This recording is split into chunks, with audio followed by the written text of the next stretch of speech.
I posted that I went home and looked at the video, and the video looked great, but had no sound.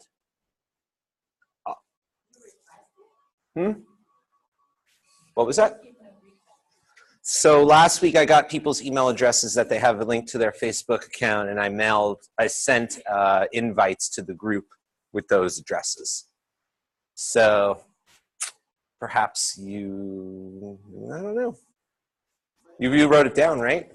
I mean, you wrote your address down last week? Oh, come see me after class. We'll figure it out. I could go on Facebook and just add you then manually.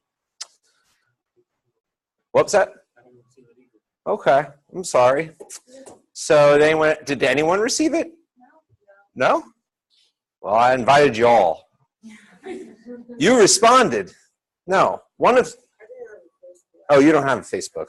Somebody actually acknowledged me with a like or something. So that's why I just thought, all right, I guess everybody got it.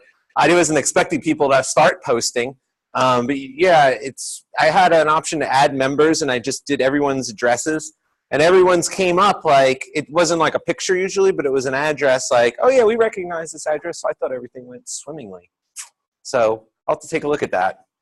But even if I can't do that, I can still send out, I could probably still send out links if there's problems with connecting. So we're gonna try and record today. I think I got my audio issues worked out. We'll see how it goes. So, symptoms and etiology. A symptom is a sign. You know, sometimes you're like, damn, I got this problem. I was at the doctor today, and my symptom was pain in this finger. Went to an orthopedic because of it. And you might think, that's silly. It's just pain in one finger. But I've been having this pain since June, and I know exactly how I got the injury. I was doing video editing for like 12 hours straight one day. And I was tapping on the trackpad, and tapping for hours and hours and hours and hours. And I could feel the pain as it started. And I was like, this doesn't feel good, but I had to get the project done. And I've been paying for it ever since. So my symptom is every time I start using my trackpad or my mouse, the pain comes back in my finger. So I went to the doctor today. I said, doctor, cure my finger. I got this symptom. And he asked me a bunch of other questions about other symptoms, like, you know, do you have any numbness, tingling? I said, no. Do you have this, that? A lot of symptoms, a lot of additional symptoms he asked me about, and I answered no for just about all of them. And he's like, what you got there is a bone bruise. Nothing I could do for it. I'm like, great. So that was his diagnosis. We say symptoms. And the prognosis is you're going to be fine. You know, there's no surgery, he didn't need to x-ray me or anything. So symptoms may be all-encompassing and disruptive to functioning in all spheres of life, or they may be very targeted and specific. So Derek's finger, which was that? Disrupting and functioning in all of the areas of my life? No. Goodness, no. There's a lot more to Derek than in my pointer finger. So it is very targeted and specific. When I'm working on the computer and doing a lot of mouse work, it annoys me. Everyone else, you know, the symptoms pretty much do not bother me. So symptoms of mental illness should be thought of in the very same way, right? Some people's symptoms are all-encompassing, and they bother them in every aspect of their life.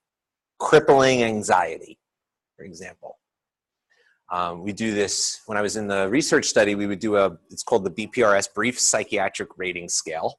And we would ask on a scale, actually we didn't ask them, but we rated them on a scale of 1 to 7. A 1 is like no anxiety at all, and then successfully more severe up until a 7.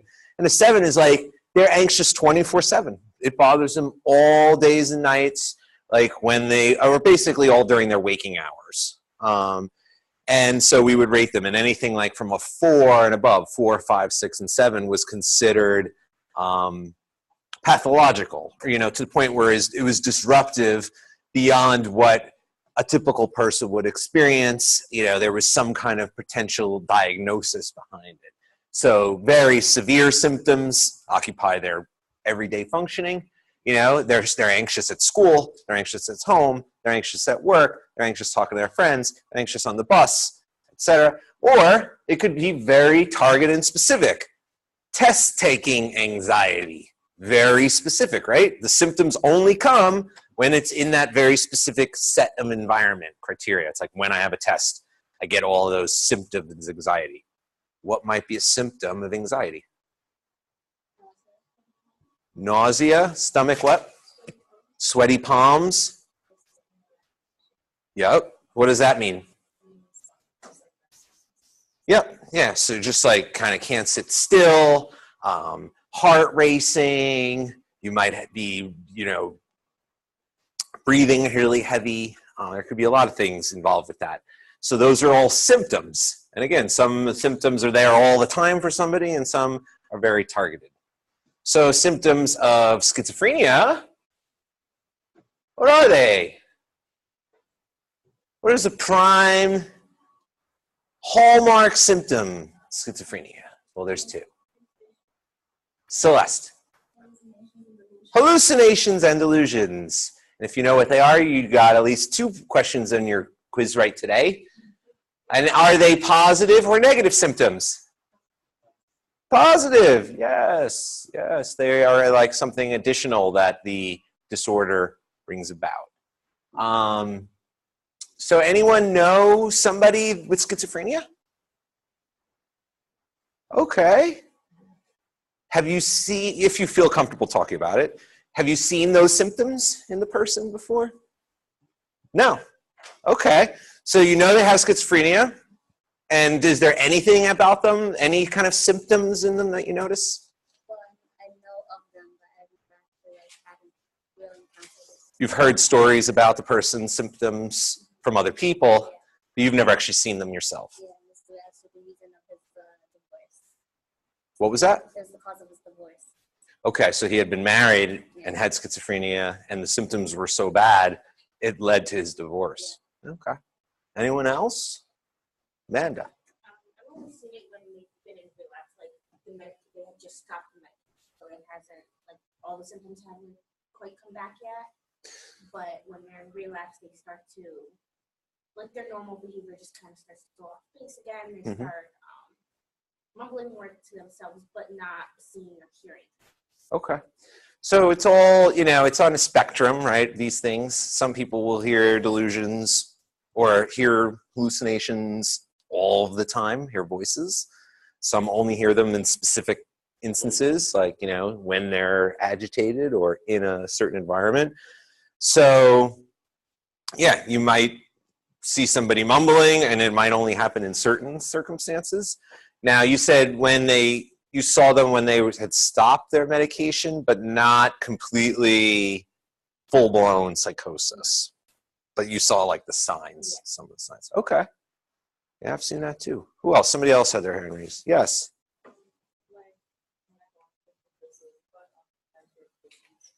Where'd you volunteer? Okay, yeah. I think maybe the symptom that first comes to mind is stomach pumping. Yep. But there are often times where it's like really hard to interact with the person. Like you said, like one of the symptoms of like perhaps like not being very vocal or like communicating with her. Yeah. Now I suspect, be on the first aid squad, you usually offer aid to people.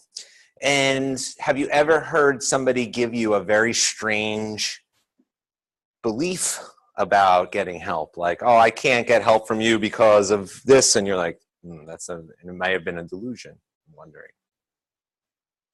There was one patient, but he was also under alcohol style. Okay. Okay. Good. Thank you for bringing that up, because we had, oh, actually it wasn't up here. I think it might be on the next one. There's things that can look like these symptoms of schizophrenia that are actually medically induced or substance abuse induced. So if anyone's ever seen somebody high on PCP, Hopefully you haven't, but some have. It could look very similar to somebody that is in full-blown psychosis with seeing things. Oh, I see the devil over there, and I believe the devil's out to get me, or whatever. And you bring them into the hospital, emergency room, or crisis screening center. And if they didn't do a drugs test, or, you know, if they didn't ask or talk to the person, and they're presenting as somebody that has hallucinations and delusions, they might get that diagnosis. And it turns out, actually, they're just messed up on drugs, you know? Give your hand up? No? Yeah, I want to say sometimes some of the symptoms can be disorganization. You might be disorganized. Yes. Have this speech problem. Very good. So those are some other symptoms of schizophrenia that Helen brought up. Disorganized speech. So the person's trying to communicate with you, but the way that their words are, the way the sentences are forming just aren't how we would normally do, or they're trying to get a thought out, and it just is sort of like they'll start talking about something and end up somewhere else. Schizophrenia is a thought disorder.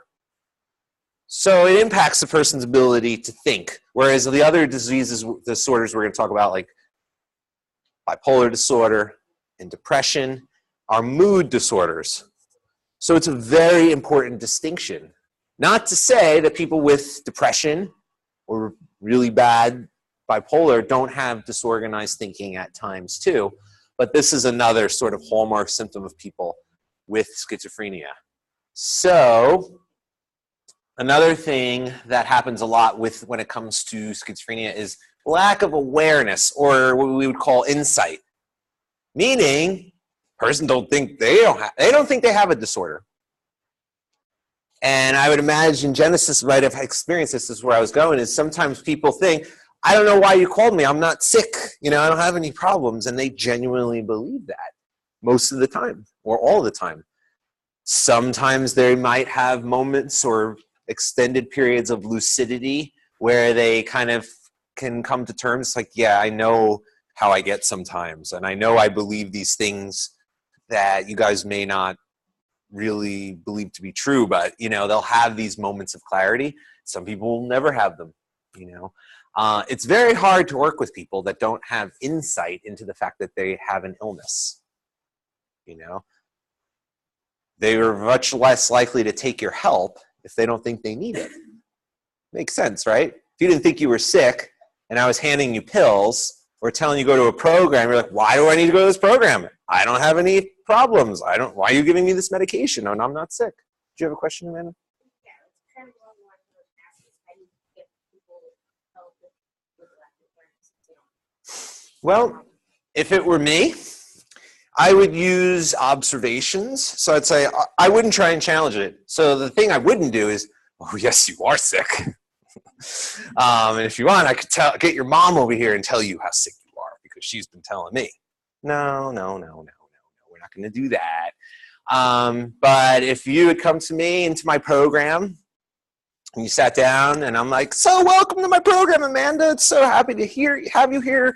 These are all the mental health services that we provide. And you're like, I don't really know why I'm here right now. I don't need your service because I'm not ill. And I'm like, oh, well, that's fantastic. Why are you here then? You know, and I'll just kind of meet the person where they're at, and she would tell me, oh, you know, my mom sent me here and told me that if I didn't come here, she'd kick me out the house. I get that. I would get that a lot. It's like they're kind of forced into treatment or rehabilitation by a family member or by a judge or by somebody. So even though all these programs you're going to go visit and see and learn about are voluntary programs, you know, go to a group home, it's voluntary. Person wants to leave, they could sign themselves out at any time. Partial care program, day treatment, work, you know, supported employment program, even a PAC team, which we're going to learn about, assertive community treatment. These people that have been in and out of the system, hospitals, jails, nothing works. We're going to assign you to an assertive team to keep you out of the hospital. They could just turn around and be like, F you, I don't want your services. Voluntary. So if somebody's in a voluntary program, why would they end up in a voluntary program for people that are sick when they themselves are not sick in their own eyes? That's a lot of the reasons why, is their families like, you got to go. you know, or they have no other place to go. You know, it's like, I'm locked up in the hospital. I don't think I'm sick, but that's where I am. And the way out is to go into this group home for people that have mental illness. Well, I guess I'm going to go to the group home because that's the only way I'm going to get out of here. They're not going to listen to me when I tell them I'm not sick. Same kind of goes true for the pills. You know, some people will not give you trouble, but advocate for themselves and say, I'm not taking them. Sometimes they'll take them for a while and just decide once, you know, take them randomly. And some people will not believe they need them, but still take them because they are sort of conditioned to do what they are told to do. And that's just a lot of times a sad reality of living in a, you know, sort of an underprivileged, you know, they just are, it could be effects of learned helplessness, if you've heard that term before, or just the times of just being told repeatedly what to do your entire life. You sort of forget that you have a voice. And sometimes people don't believe they're sick, but they've stopped taking their meds enough times and had negative repercussions that they're just like, fine, I'll just take them. So there's a lot of reasons why, and I've run into a lot of people that don't want to be on meds, don't believe that they're sick, but they still take them for any number of those reasons. Yes? I was watching on PBS on Frontline, they had a documentary where they followed 5 patients with schizophrenia, and they followed like their cycle of how they get incarcerated for like, you know, because then they stop taking their medication voluntarily, and they go into jail, and they get released, and they get put into these homes and these programs, but that's what happens. Yep. They eventually stop, and they get off the medication. As soon as they stop the medication, it's like a cycle. Yep. So this was they were talking about how it's so hard to try to break that cycle because they're constantly getting re-institutionalized and not getting any rehab, being in prison. So it's like they're saying it's like an ongoing cycle. Yeah. And that is one of the drawbacks of deinstitutionalization we talked about last week. You know, it's been nice. Whoa, we realize we don't have to keep people against their will. They can live in the community with some supports in there.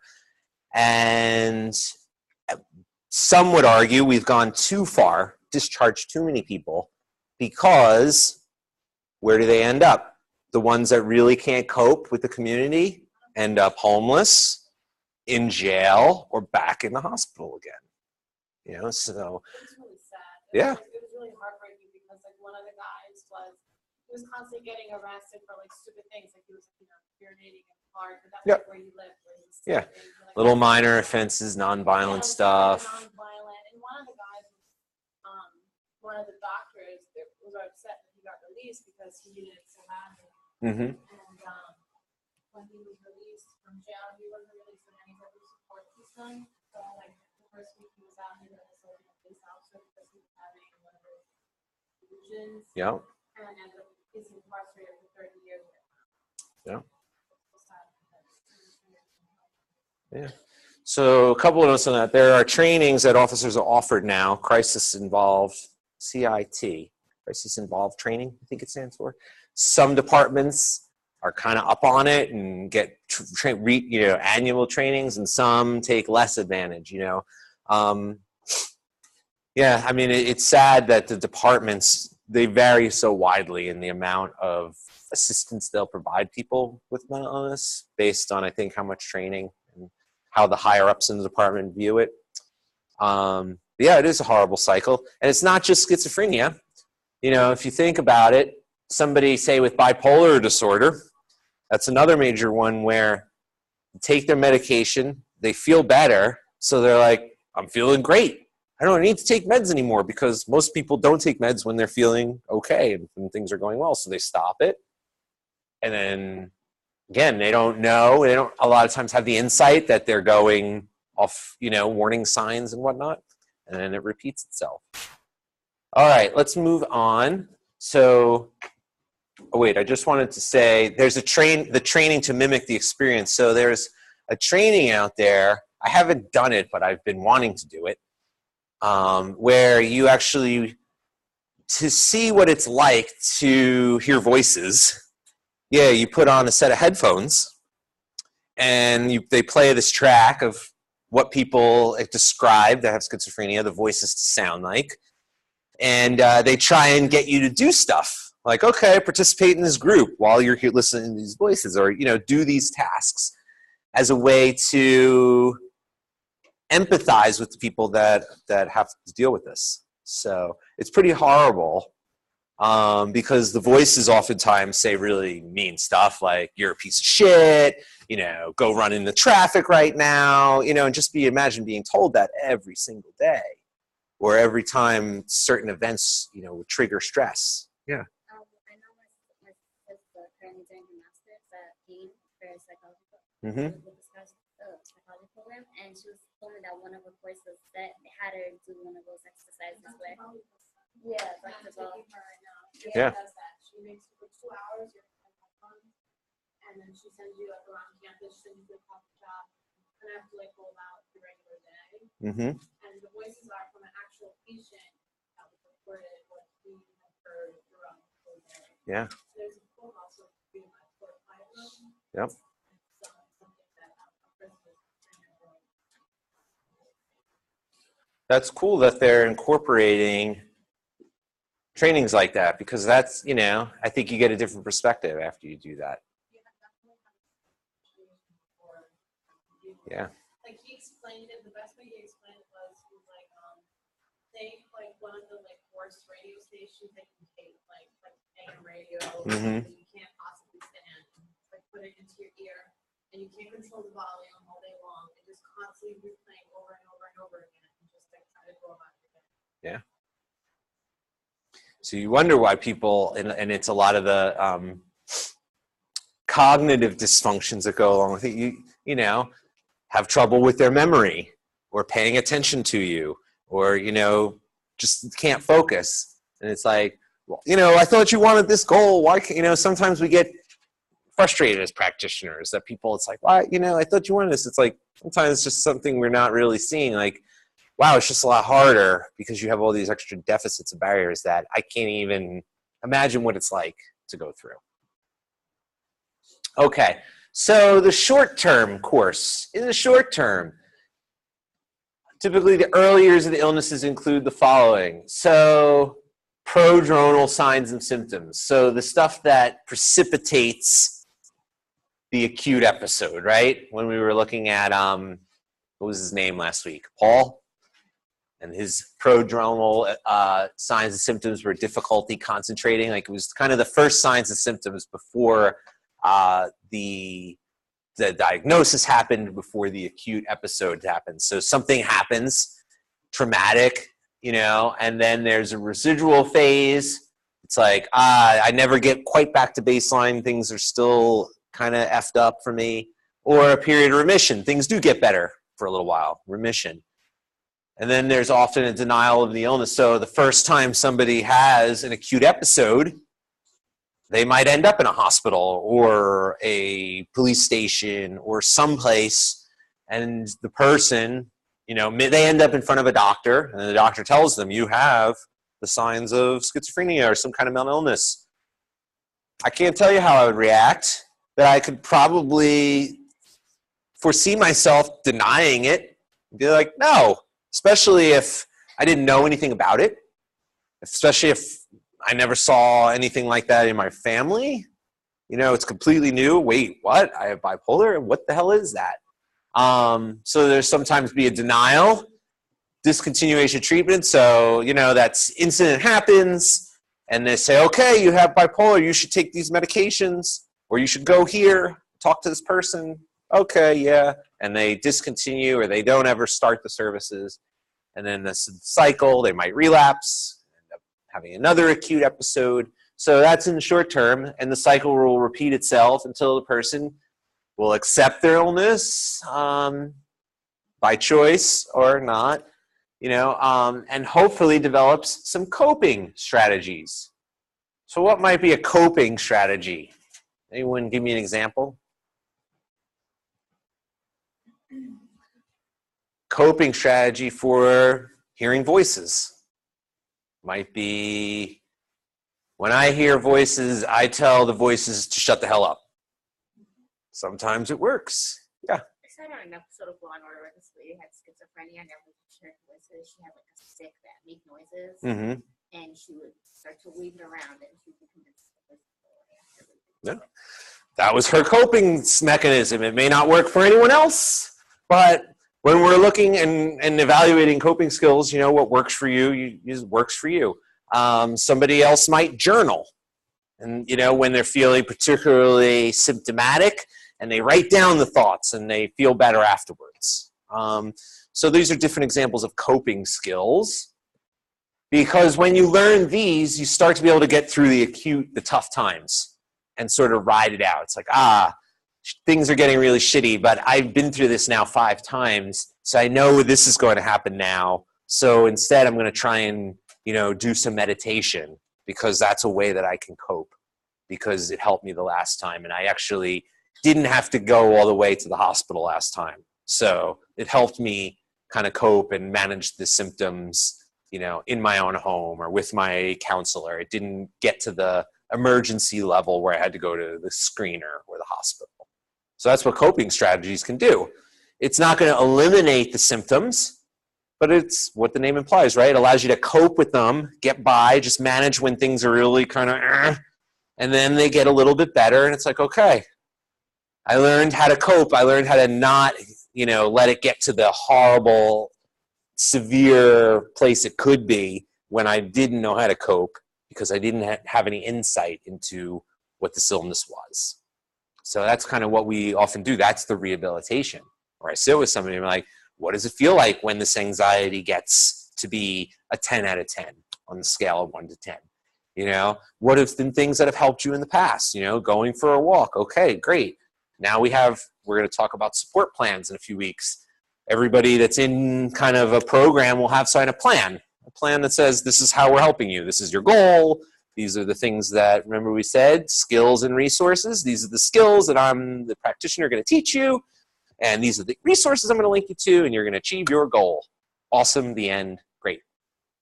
The sooner the cycle is broken, the better the outcome in terms of both physical and mental health. There's a lot of research out there now. The big topic is first episode psychosis.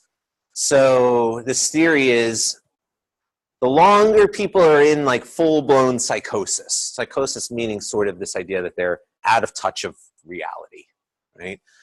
The longer they're in that acute phase, it's actually damaging to the brain.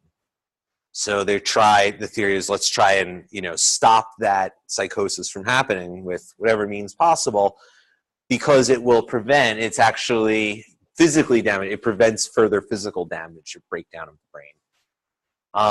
Mood or affective disorders. So affective with an A, affect, leads to emotion or mood. Up to 20% of the general population, there's been a lot of different studies say how many people have a mental illness. And I think 20 is high. But only 25% of all participants in mental health programs.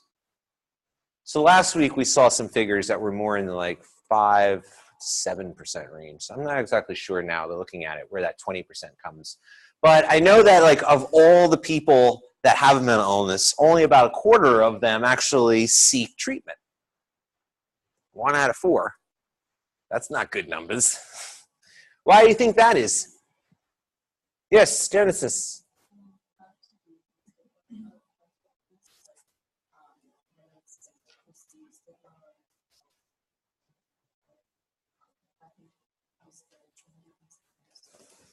What was the second part? I heard the stigma part. Yeah. So what we talked about last week and what we did that assignment about is somebody's feeling like they're going to get stigmatized because they go to a mental health center. I could see that. Think about your college campuses. Don't you think there's people on your campus that are probably experiencing symptoms of mental illness now that are somewhat reluctant to go to services that are offered on campus because they're afraid of how somebody might react, whether it be a friend or a teacher or a family member? I believe it. I was reading on Reddit. I read the college subreddit. I think it was that one. And it was this person that, was saying I have all these problems And I went to the counseling services at my school, and everyone's like, "Yeah, that's great." And they're like, "But I can't tell my parents I went to this counseling." It's like, can't tell your parents. That's self-stigma, or it's some kind of stigma. If you're afraid that how they're going to react to telling them, you have some kind of, mental health symptoms. So stigma is a big one. The insight itself that we've just been talking about, right? If you don't think you have an illness and you can get by, right? There's a lot of people that, again, we said, doesn't impact their full functionality of their life. It impacts them in certain areas or certain times. They can manage. They manage without taking meds. They can manage to hold a job, and sort of they figure out on their own how to, deal with the symptoms, but they don't ever go to treatment or rehabilitation because they don't think they have a problem. And if they can manage every day and not end up in the hospital, maybe something to be said for that. So there could be a lot of reasons. And it could be monetary. It could be they don't have insurance, no access. So why would you go, Okay, so when we talk about mood or affective disorders, we're talking about depression, major depressive disorder, manic episodes, bipolar disorder. So we answered this question, right? How are schizophrenia and mood disorders different? Schizophrenia is a thought disorder. And then we have schizoaffective. It means exactly what you might think, right? A thought and a mood disorder, right? So it's difficult diagnosis to make because it can look like they have diagnoses like bipolar with psychotic features or depression with psychotic features. And I don't even know the ins and outs of what that would be versus, schizoaffective disorder, which is basically a thought disorder, delusions and hallucinations with depression or mania, often requires a longitudinal observation. You need to look at the person for a while. It's hard for somebody that's just met somebody come in to be able to make this diagnosis without good veritable history on the person. For some reason, it occurs more often in women. Though the prognosis is better than schizophrenia, it's not as good as affective disorders. So sort of in the middle there. Okay, so now we think about treatment. Anyone know what SPMI means?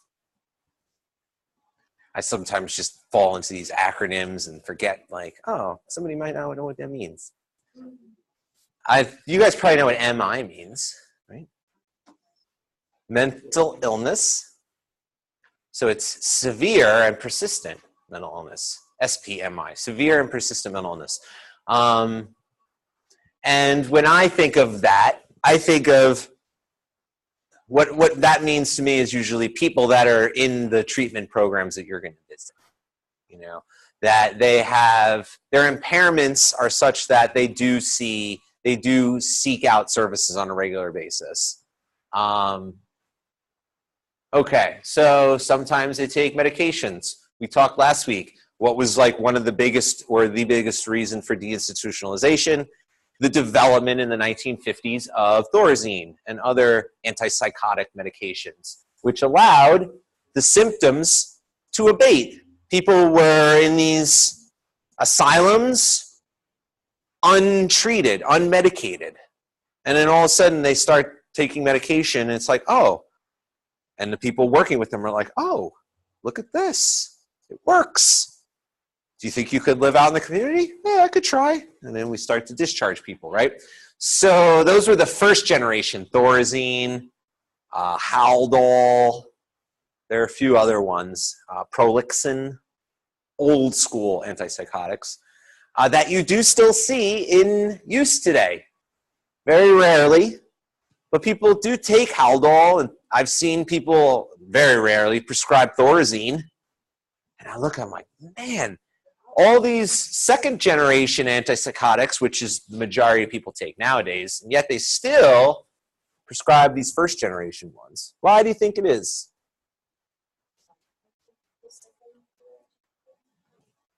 Well, it's actually the reverse. The side effects of the first generation ones are much worse. For some people, they still work better, you know, and some people, they work better to the point that I'll deal with the side effects. You know, they're also much cheaper. Yeah. So, yes, I would see Haldol fairly regularly, especially amongst, you know, the old heads, the guys that were like in their 50s and 60s coming to my programs, that had been in the programs in the hospitals in the 70s and 80s, and, you know, got on Haldol and it's worked for them. And anytime they tried to take it off of them, they relapsed. So it's like, well, guess we're going to keep you on Haldol, you know? And I don't blame them, you know? It's like, don't mess with my medication. It's working. So yes, Haldol is also still used in psych hospitals fairly regularly for people that are aggressive, you know, acting out, they say. So somebody's on the unit and all of a sudden they like completely psychotic and I attack Timian. They're going to hold me down. They're going to get a shot of Haldol and jam it in my ass, and I'm going to be sedated almost immediately. So they still do that from my experience. Not personally, but, you know, because it works. It works. And that's like treating Haldol, like that's kind of in the short term. That's what I'm saying. Is it's still used in inpatient settings for that, even if somebody isn't using it long term.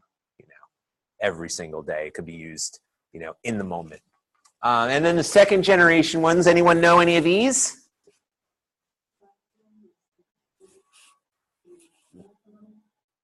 Tribe? No. Trilofon? I don't know if that, I think that is. That might be first generation though. Risperdal, it's a big one. Zyprexa. Abilify is one of the newer ones. Clozapine. So these are some of the ones you will see, the people you work with in the field a lot of times are on some of these newer ones, which have less severe side effects, though still some. The problem with a lot of these is metabolic side effects. So they cause a lot of weight gain. They can be a precursor to diabetes, you know, and some of that is like, so it's still, just because they're slightly better doesn't mean they're great. Okay, so the antipsychotics are used to treat psychosis, right? Makes sense. Thought disorders, schizophrenia, or psychosis associated with schizoaffective disorder. What do you treat bipolar with? What? What? Lithium? It is lithium. And what is lithium? What class of drugs? It's up there. Mood stabilizer.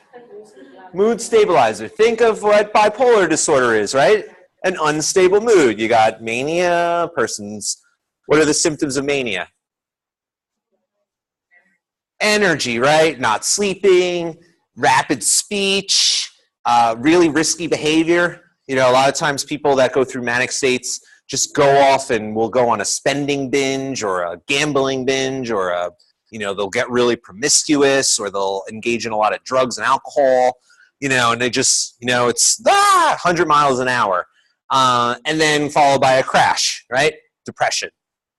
And we all, you know, have probably heard or, you know, can explain what symptoms of depression are. You know, the opposite. Lack of mood, a lot of sleep. Sometimes the symptom can be no sleep as well. So in order to even out their mood, we would use a mood stabilizer, and lithium is the most well-known. Depakote is another one used for mood stabilizing properties, although I think it's labeled an anticonvulsant, so it could be used for other things as well, but it's a big one used for bipolar disorder too. So lithium is really hard on the body. It's very effective, but people that take lithium for long, many years, you know, it's bad on their liver. You know, it's a very harsh drug, but they haven't found anything that's as effective yet, at least. So let's review, right? Antipsychotics treat what? Psychosis, most normally seen in which disorder? Schizophrenia. Mood stabilizers treat, but which one? Bipolar, right, which is a mood disorder. And what treats depression? Antidepressants treat depression, also a mood disorder, okay? Would you give an antidepressant to somebody with bipolar? Why? More depression? Yeah, so you do see it. It is not what's recommended because it can precipitate, a move in the other direction, right? So somebody's feeling really depressed, doctor prescribes them antidepressants, the antidepressants work, but they work too well, and it actually triggers in the manic phase. So that's why a mood stabilizer is sort of preferred, although I'm sure you'll go out and meet plenty of people that have bipolar disorder that take antidepressants. That being said, maybe they're misdiagnosed, maybe could be a lot of reasons. Maybe it's like what Laura said, maybe a person is like 90% depression, and then, one time a year they go through this manic phase kind of thing, so it makes sense for them to treat the symptoms that are most prevalent there. Yes?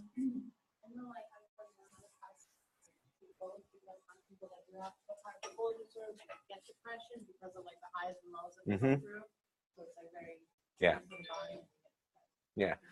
Classically, like I said, that's what they teach is they shouldn't because of that, but in practice, we do see it. Yeah.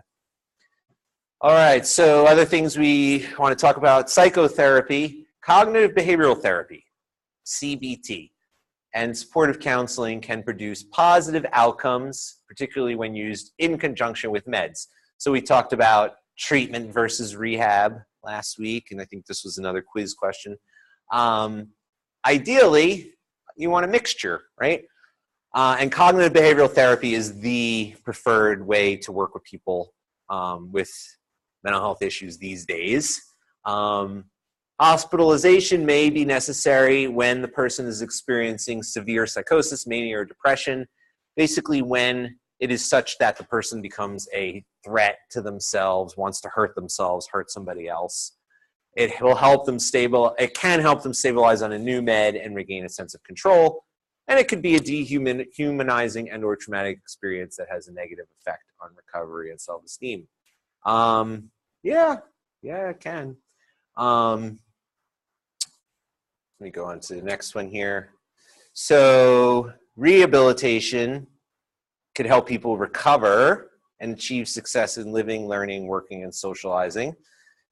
Good comprehensive services. So comprehensive, again, it's like this idea that we're not going to just prescribe somebody a bottle of pills and send them on their way.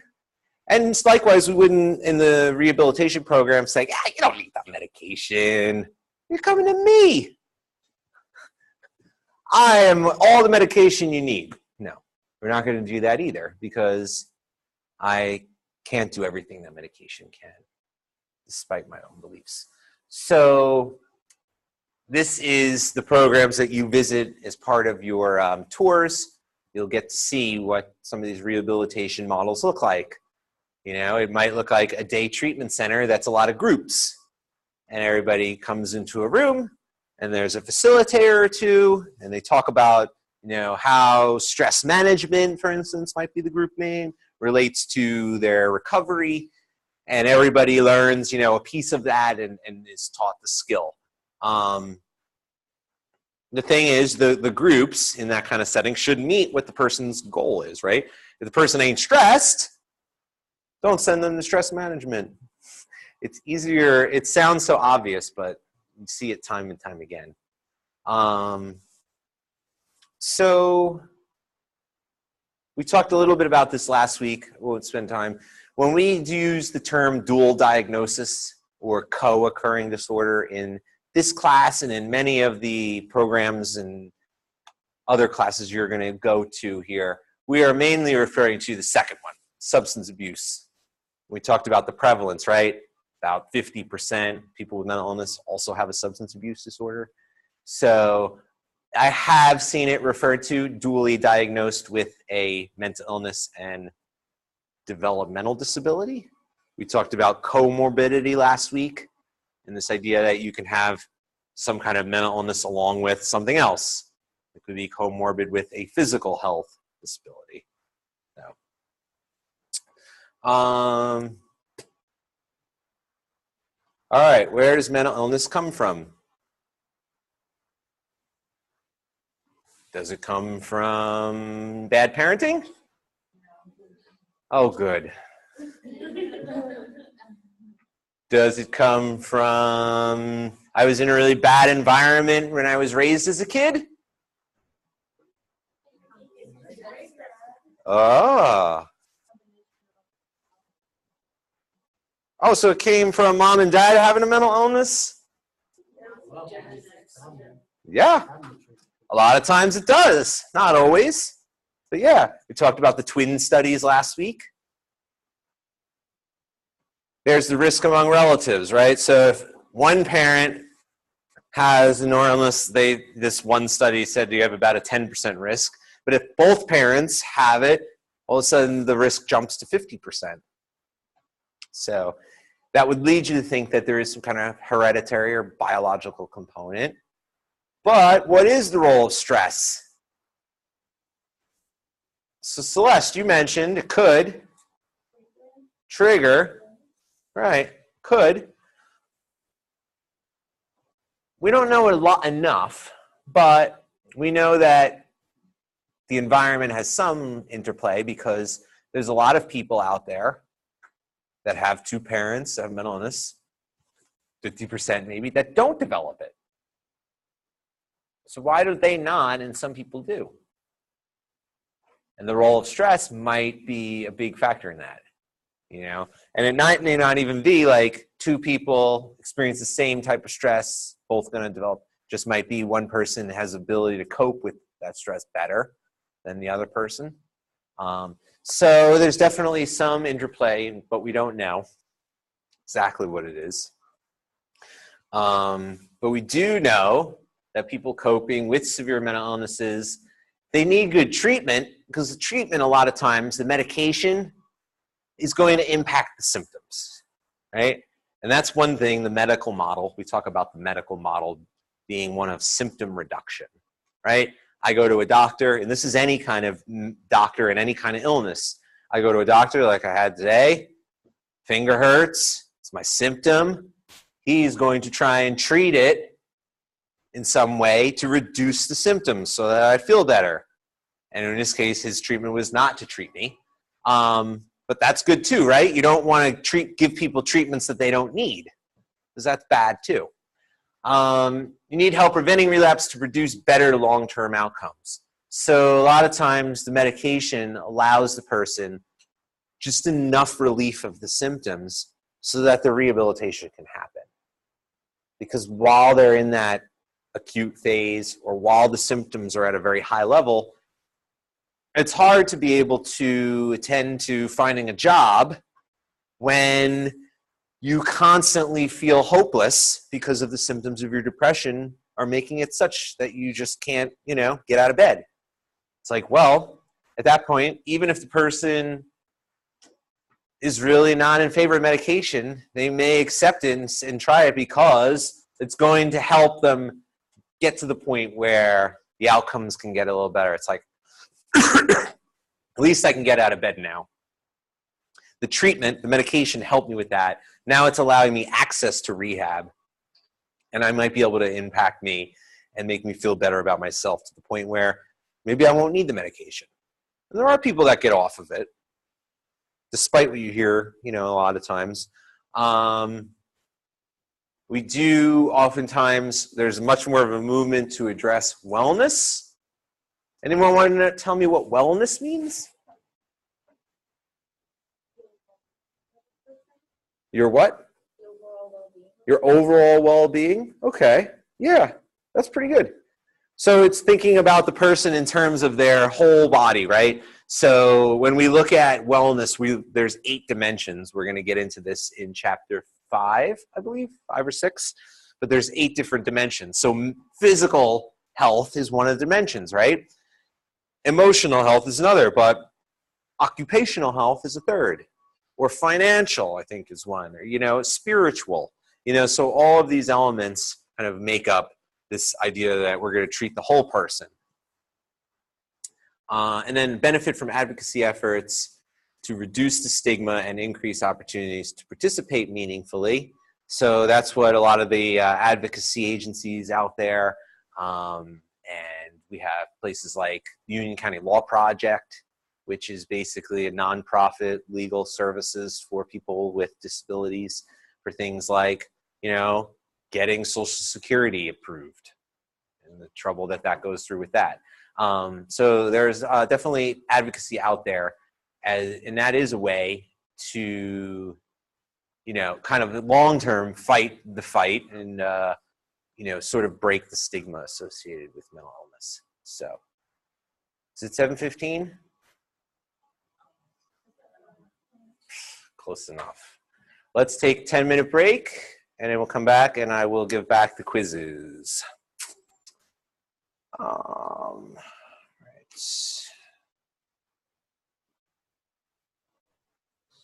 See how that worked.